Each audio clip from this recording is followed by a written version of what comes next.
फरोश पतंगबाजों के खिलाफ चलाई जाने वाली मुहिम के सिलसिला में SHO थाना नूरपुर की ज़ेरे निगरानी ASI शमस अल हसन की सिक्योरिटी ऑफिसर सिकंदर हयात के हमराह कार्रवाई।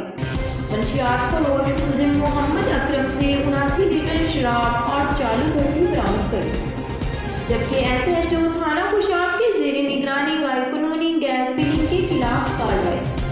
मुल्जिम गुलाम मुर्तज़ा बमर 2 अदद गैस सिलेंडर और 1 अदद मोटर गैस फिलिंग लोकेट अपनी दुकान पर गैरकानूनी गैस फिलिंग करते हुए, जबकि पतंग फरोशों के खिलाफ कार्रवाई करते हुए मुल्जिम मोहम्मद उसामा सदीक, मोहम्मद अली जान, उमरियाज, बदर खान और रियासत खान से 210 पतंगें बरामद करके मुल्जिमान के खिलाफ अलग अलग मुकदमा दर्ज कर लिए।